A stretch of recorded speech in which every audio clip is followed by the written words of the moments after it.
Romero.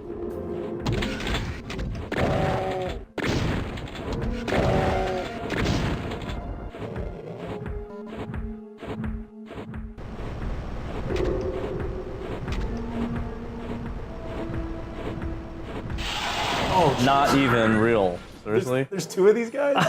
This decision to have all the maps end with this here instead of a switch confused me at the beginning, but since all the levels end like this, yeah, it's irritating at first. This end section of level 1 is just bad.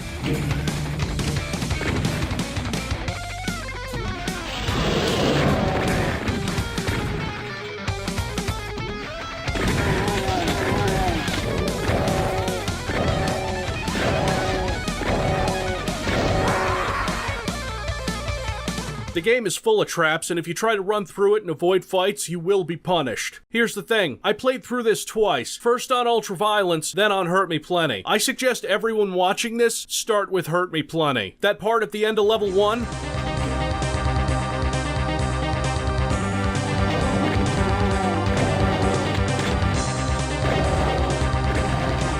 what a difference one cacodemon makes. Sigil came with 2 different sets of music, the Buckethead soundtrack, which is high-quality instrumental, it's good, I like it, and also a MIDI soundtrack by James Paddock, which is also really good.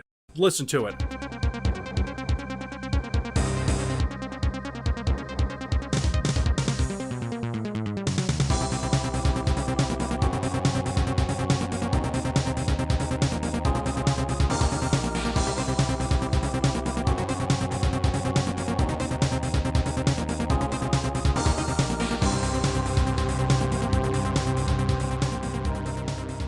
How metal is this? Look at some of the names of these maps. Baphomet's Demence. I don't know what that word is, don't at me. Domain. Domain. Domain. Oh, fuck. Sheol. Cages of the Damned. Paths of Wretchedness. Abaddon's Void. Unspeakable Persecution. That's my favorite name out of the bunch. Truly an accurate moniker for...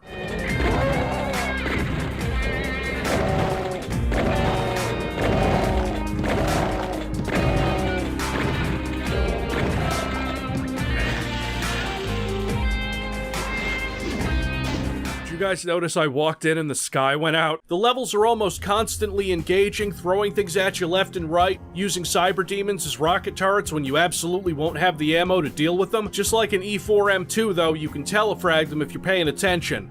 And the cyber demons that you have to telefrag in the 2nd and 5th level only appear when you're playing on Ultraviolence or higher. This is meant to be pretty tough, and it is. And I was surprised at how well the Doom 1 monsters were used since there isn't a lot to work with. On Ultraviolence, you have to be very careful with resource management, and there are a few times you'll be stuck shotgunning Barons of Hell, though if you save your rockets and cells for them, say you have 2 or 3 Barons of Hell to deal with, you should be able to knock that down to 1 that you have to slow roll to death. On Hurt Me Plenty, it's a lot more forgiving and you'll find yourself with enough rockets or cells to deal with the tougher enemies. This trap was a ball buster, but the feeling of being surprised, followed by panic, followed by one last-minute save because of a Berserk pack is quintessentially Doom.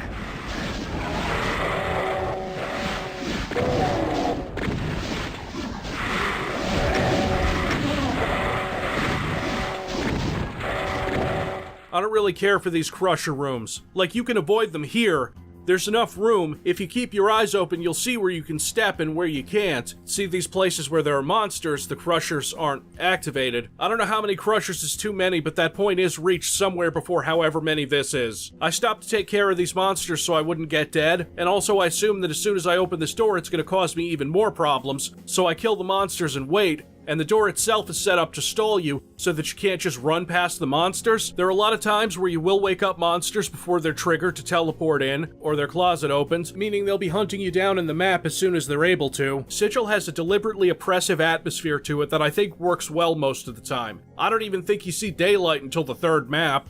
Now I want to talk about Sigil's visual design, which is for the most part striking and spectacular, shocking in what it's able to do with Doom's stock textures. You can really see the effort put into these maps, the detail, the attention paid to how encounters flow. Somebody gave John Romero Doom Builder and a limit removing port and he just went nuts, which is all we could really hope for. The cracks here are the biggest recurring motif, sometimes highlighting the edges of levels, sometimes in the floors or walls of dark areas to give you a better idea of the layout.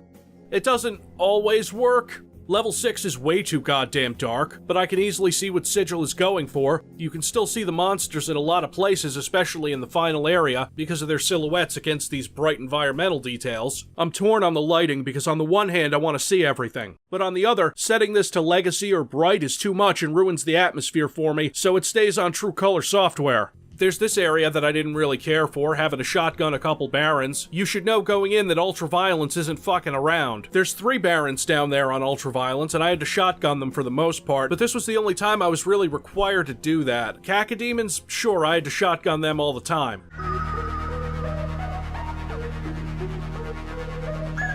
The final fight was a bit of a letdown, a spider demon and a cyber demon. I had no real problem doing it since they jack you up with the soul sphere and Sigil tends to give you enough cell ammo in the last couple levels if you're actively looking for it. Anyway, yeah, extremely dark, which isn't too much of a problem most of the time if you're paying attention to sound and visuals. All that being said, I do have one major problem with Sigil, which is these eye triggers. I don't mind them being there since the very first level teaches you how they work without any ambiguity, and only like 1 or 2 of them were in irritating places I had to really search for. No, problem is that it seems like most of them have 2 triggers attached to them. One to access the next area, and another to close off the switch. Unfortunately, every now and then you might hit one of those triggers without hitting the other, which stops you dead in your tracks and breaks the game. This happened once during each of my playthroughs and is bullshit, but it's so easy to fix that I could do it. Overall, I like Sigil. It's mostly a good time and uses Doom 1 assets really well to create a darker and more sinister atmosphere than you'd see in the original Doom. The music certainly helps.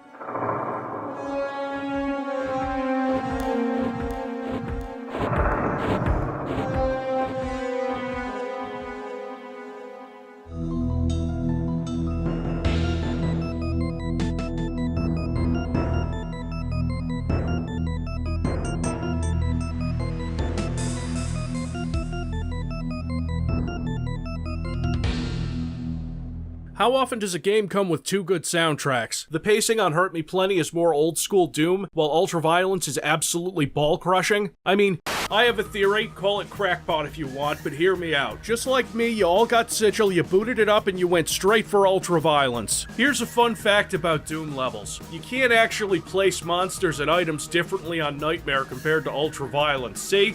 Romero's trolling us. Because Hurt Me Plenty is way, way different. Night and day. Like, Hurt Me Plenty plays like a Doom episode. Ultraviolence starves you of resources to the point where you don't even have enough fucking radiation suits to get through hurt floors. There is a big difference between incompetent design and deliberate evil. John Romero played off of our hubris. There's irony in that, and you know what? I gotta respect it. It's a good burn. Shit like this is why John Romero is a legend. I'll tell you right now, I think Sigil's gonna be divisive. I'm gonna give it 8 Old English words I've never heard of out of 10. Somebody give Romero a copy of Trench Broom.